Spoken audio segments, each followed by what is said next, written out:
உங்களை நாடி உயிர் தேடி ஓடுதே. பூமிக்கு வந்த நிலவு பிறவீது சாபமா, கடமையை தாண்டும் உறவு மனமிளகிடுமா? எந்த நெஞ்சில் பஞ்சம் வஞ்சம் நஞ்சே மிஞ்சும், உடல் வேறு வேறாகி உயிரை தந்தவளே நானே, நாகம் நானே, தந்தவளே நானே, நாகம் நானே.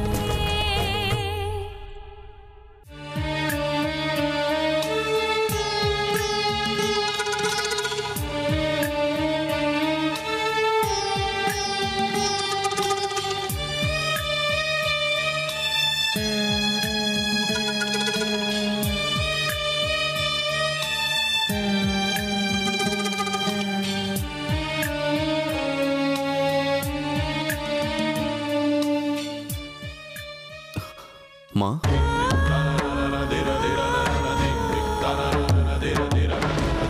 அம்மாவா? விஷ்ணு வீட்டுக்கு வந்து எவ்வளவு நேரம் ஆச்சு? அவன் கூட தானே நீயும் கிளம்பி போன? இவ்வளவு நேரம் எங்க போயிருந்த? அம்மா எனக்கு கொஞ்சம் வேலை இருந்துச்சு. நான் உன்கிட்ட என்ன சொல்லியிருக்கேன்? நம்ம வம்சத்தை சேர்ந்த யாரும் தக்ஷக வனத்துக்கு போக கூடாதுன்னு சொல்லிருக்கேனா இல்லையா? இவ்வளவு தைரியம் உனக்கு எப்படி வந்தது? என் வார்த்தையை மீறி போயிட்டேல? அம்மா அங்க போனதுனால இப்ப என்ன ஆச்சு? என்ன ஆச்சு நான் கேக்குறேன். இங்க எவ்வளவு பெரிய அபசகனம் நடந்திருக்கு தெரியுமா? நாங்க எல்லாரும் இங்க அழுது துடிச்சுக்கிட்டு இருக்கோம்டா. என் வார்த்தையை மீறி போய் அங்க பெருசா என்னடா சாதிச்சுட்ட நீ? அபசகுணமா? என்னாச்சு? என்ன ஆச்சுன்னு கேக்குறியா? அது நான் என் வாயால உனக்கு சொல்லணுமா? உன்னை பார்க்கும்போது எனக்கு எவ்வளவு கோபம் வருது தெரியுமா?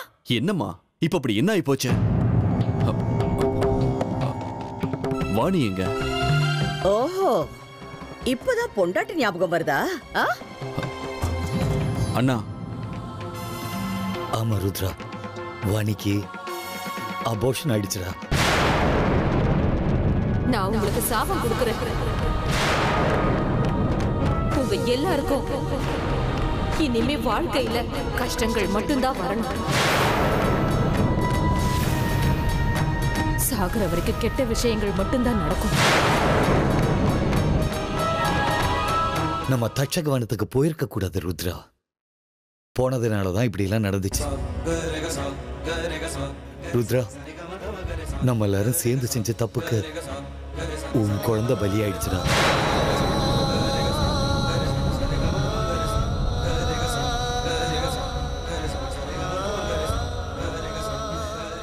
நாம் அங்க போகாம இருந்திருந்தா உன் குழந்தை பொழைச்சிருக்கும்.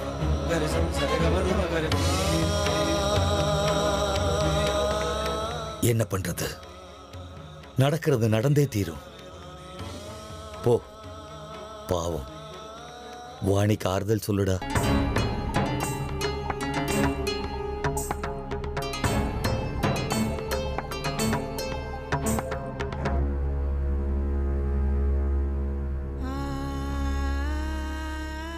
அம்மா, நடந்தது நடந்து போச்சு.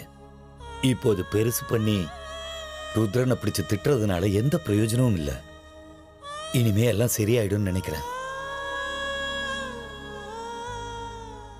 ஆனா எனக்கு அப்படி தோணலையே. இது முடிவு கிடையாது, இதுதான் ஆரம்பம்னு தோணுது. எனக்கு என்னமோ இன்னும் நமக்கு பெரிய கெடுதல்கள் எல்லாம் காத்துட்டு இருக்குன்னு தோணுது.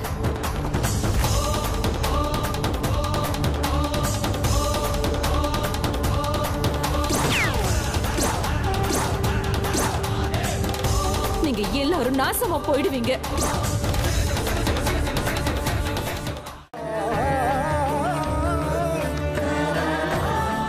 சிவபெருமானே, உன் பக்தரோட வீட்டுக்கு வந்து அவங்களை கொன்னு நாகமணியை திருடிட்டு போனதுக்கு நீதான் சாட்சி. அந்த எதிரிங்க நாங்க ஜெயிச்சிட்டோம், நாகமணி எங்க கையில இருக்குன்னு சந்தோஷத்துல மூழ்கி இருக்காங்க.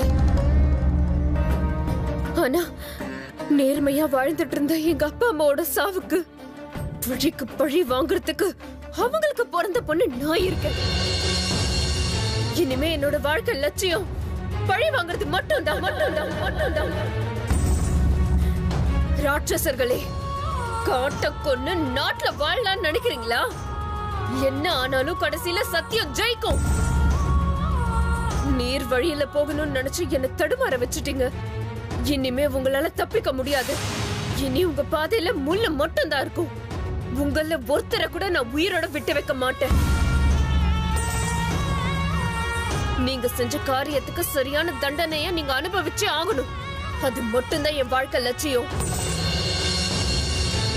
நாகத்தோடைய சாபம் சும்மா இல்ல, அது உங்களை சாம்பலாக்கியே தீரும். உங்களை நானே வந்து அழிக்கிறேன். இனிமே உங்க வாழ்க்கையில நிம்மதிங்கிற வார்த்தையே இருக்காது. நீங்க எல்லாரும் மரணத்தை கொஞ்சம் கொஞ்சமா நெருங்கிட்டு இருக்கீங்க. உங்க எல்லாரையும் கொல்லாம நான் விட்ட மாட்டேன். இது சத்தியம்.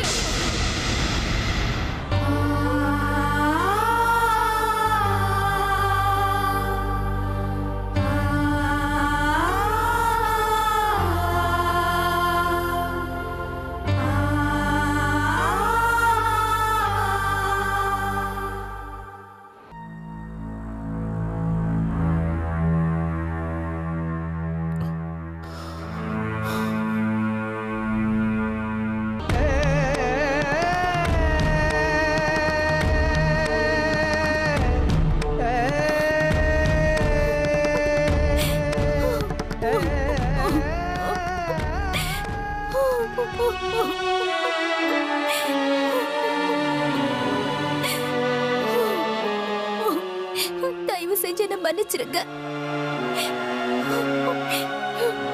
என்னால உங்க குழந்தைய காப்பாத்த முடியல.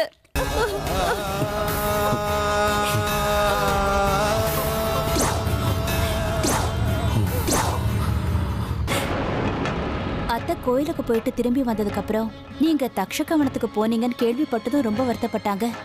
அவங்க பயந்த மாதிரி இப்படி ஒரு அபசகுணம் நடந்திருக்கு. நாங்க அந்த தட்சகவனத்துக்கு போயிருக்க கூடாது. நியாயமா நான் ருத்ரனை தடுத்து இருக்கணும். அப்படி பார்த்தா இந்த அபசகுணத்துக்கு நான் தான் காரணம். அவன் தான் கேட்டானா நானாவது கொஞ்சம் யோசிச்சிருக்கணும். இப்ப எல்லாம் முடிஞ்சு போச்சு. என்ன யோசிச்சாலும் பேசினாலும் இனி எந்த பிரயோஜனமும் இல்ல. சரி, உங்க துணியெல்லாம் நான் துவைக்க போடுறேன். காலையில எனக்கு நிறைய வேலை இருக்கு.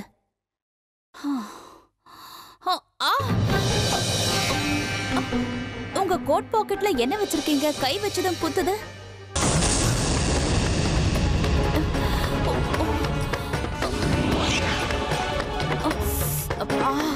பயங்கரமா குத்துச்சு. அப்படி என்ன இருக்கு? ஏமா இரு நான் பாக்குறேன். குத்துற அளவுக்கு அதுல அப்படி என்னங்க வச்சிருக்கீங்க? அது பழம் கட் பண்றதுக்காக சின்ன கத்தி வச்சிருந்தேன். காட்டுல பழம் எல்லாம் கிடைக்கும்ல, கட் பண்ணிட்டு அப்படியே மறந்து போய் பாக்கெட்ல போட்டுக்கிட்டேன். நான் இதை பாத்துக்கிறேன், நீ போய் காயத்துக்கு மருந்து போட்டுக்கோ. இந்த சின்ன காயத்துக்கெல்லாம் மருந்து தேவையில்லை, விடுங்க.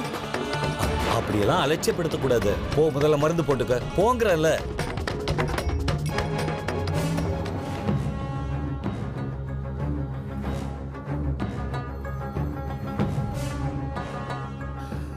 பாவ நாகராஜா சாகும்போது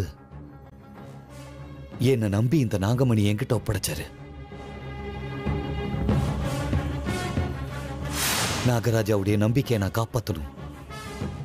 வர்ற அமாவாசை அன்னைக்கு நாகராஜனுடைய தேகத்தில் இந்த மணியை வைக்கணும். அது வரைக்கும் இந்த மணி யார் கண்ணிலையும் படக்கூடாது.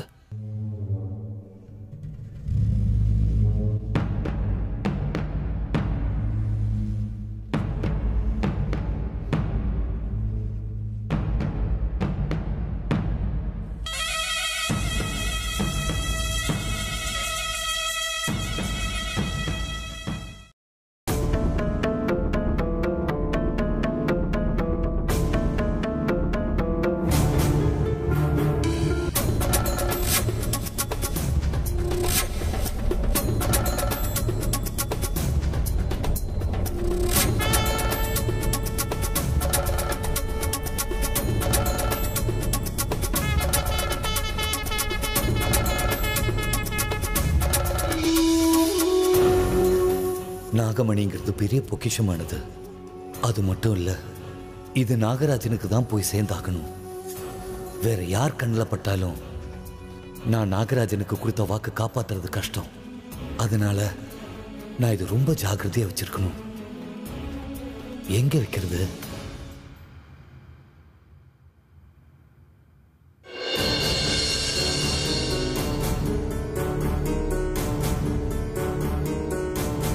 நம்ம வீடு இவ்வளோ பெருசா இருக்கு.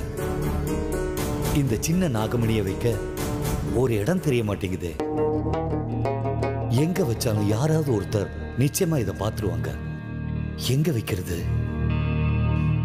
யாரும் போகாத பார்க்காத இடம்னா ஸ்டடி ரூம். அதான் கரெக்ட்.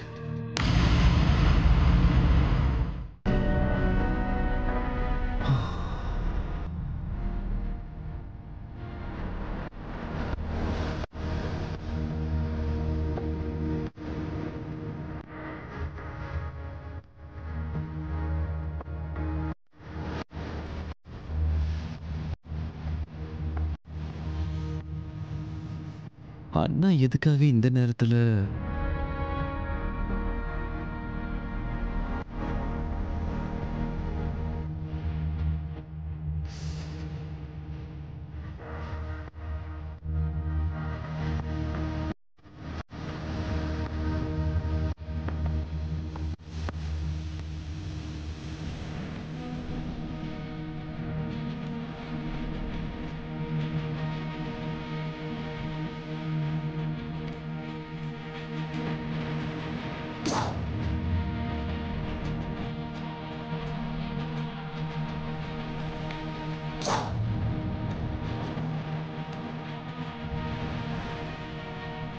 அண்ணா இங்கதான் வந்தாரு. எங்க போயிருப்பாரு?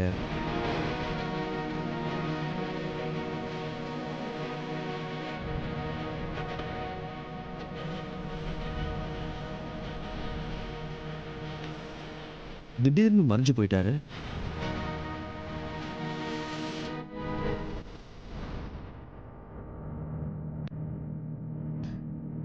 நாகமணியை மறைச்சு வைக்க இதுதான் சரியான இடம். இந்த இடத்துக்கு யாரும் வரமாட்டாங்க.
இங்க இந்த நேரத்துல என்ன பண்றீங்க? அது தூக்கமே வரல. அதான் ஸ்டடி ரூமுக்கு வந்தேன். ஏன் கேக்குற? நீங்க அப்பவே ஸ்டடி ரூம்குள்ள போனதை நான் பார்த்தேன். ஆனா நீங்க ரூம்ல இல்லையே. நீ போறப்ப பார்த்தேன், அப்புறம் காணாம போயிட்ட. அதுவா? அது கண்ணாடியை விட்டுட்டு வந்துட்டேன்னு போனேன். ருத்ரா, இப்பெல்லாம் கண்ணாடி போடாம என்னால ஒழுங்கா படிக்க முடியலையே. அதை எடுத்துட்டு போலான்னு வந்தேன். ஏன் கேக்குற? உனக்கு தூக்கம் வரலையா?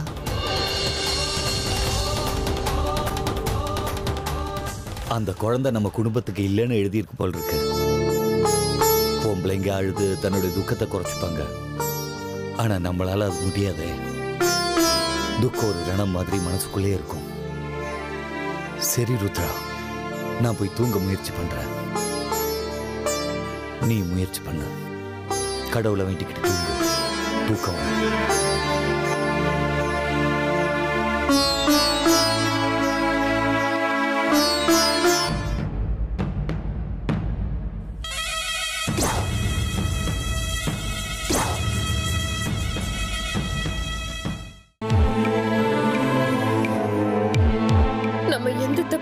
தெரியாமலே இப்படி தண்டனையை அனுபவிக்கிறோம். நம்ம எல்லாரும் ஒண்ணா எவ்வளவு சந்தோஷமா இருந்தோம். நாளைக்கு அமாவாசை. நாளைக்கு நாகமணிக்கு தெய்வ சக்தி வரும். அமாவாசை முடியறதுக்குள்ள நாகமணி என் கைக்கு வந்துருச்சுன்னா அம்மாவுக்கு திரும்ப உயிர் வந்துரும். நாகமணி என் கைக்கு வந்தே தீரணும். எங்க அம்மா எனக்கு உயிரோட வேணும். சுலபமா கிடைச்சதெல்லாம் சீக்கிரமே கைய விட்டு நழுவிடும்ன்ற பாடம் நான் அவங்களுக்கு கத்து கொடுக்கறேன். அம்மா, அந்த கெட்டவங்களுக்கு சரியான பாடத்தை கத்து கொடுத்து நாகமணியை கொண்டு வந்து உனக்கு மறுபடியும் உயிர் கொடுக்கறம்மா. அமாவாசை முடியறதுக்குள்ள உன்னை கொன்னவங்க செத்துருவாங்க. நான் உன்னை காப்பாத்துறேம்மா.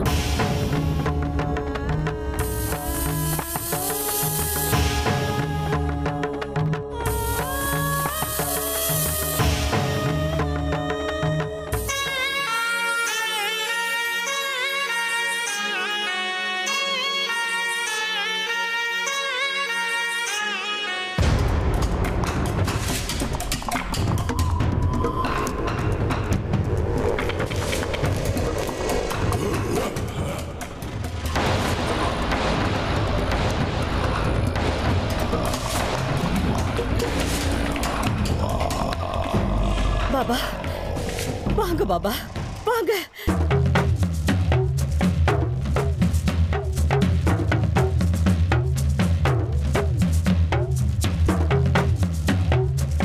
பாபா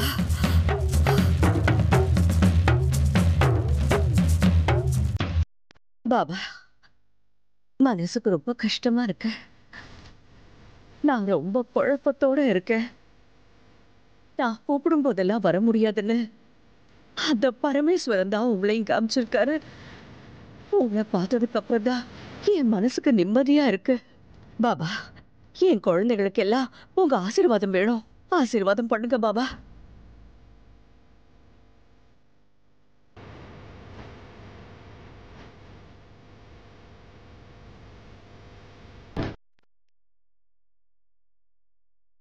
ஏய் மகாகாளி,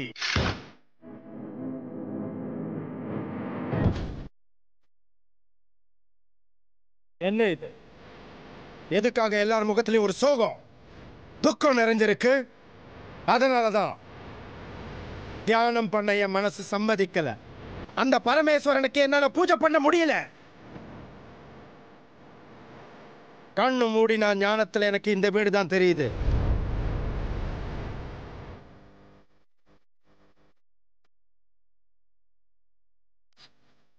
அதுக்காக தான் இங்க வந்திருக்கேன். நீங்க வந்து பார்த்தா என்னோட அருள் இந்த வீட்டுக்கு ரொம்ப தேவைன்னு தோணுது. ஆமா பாபா, எல்லாம் இருந்தோம் மனசுக்கு நிம்மதியே இல்ல. நிம்மதி உங்களுக்கு எப்படி கிடைக்கும்? தட்சக்க வனத்திலிருந்து வரும்போது கூடவே தோஷத்தையும் கூட்டிக்கிட்டு வந்திருக்கீங்க.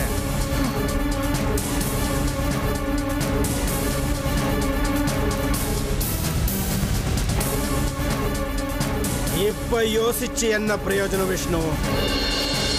இந்த வீட்டுக்கு மூத்த மகன் நீ இப்படி பண்ணலாமா? தப்பாயிடுச்சு பாபா. நான் செஞ்ச தப்புக்கு ஏற்கனவே தண்டனை அனுபவிக்கிறோம். இதுக்கு ஏதாவது பரிகாரம் இருந்தா சொல்லுங்க பாபா. ஜெய் மகாகாளி. இந்த பிரச்சனைக்கு நீங்க தான் ஒரு பரிகாரம் சொல்லணும். வாணி குழந்தைய எழுந்துட்டு ரொம்ப துக்கத்துல இருக்கா.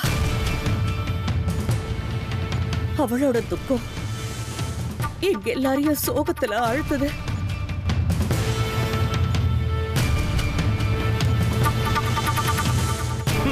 ஆகட்டும், இந்த தோஷத்துக்கு பரிகாரம் பண்ணத்தான் என்ன மகாகாளி அனுப்பியிருக்கா.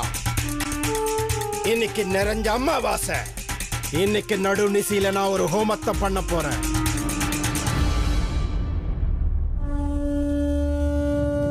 காலையில சூரியன் உதிக்கிற வரைக்கும் அக்னி குண்டத்துல நெருப்பு எரிஞ்சுக்கிட்டு இருக்கும்.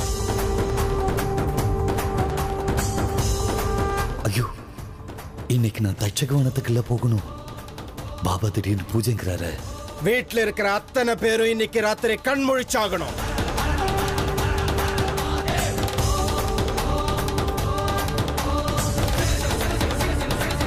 ஹோமத்துல இன்னைக்கு ராத்திரி எல்லாரும் பங்கெடுத்துக்கணும்.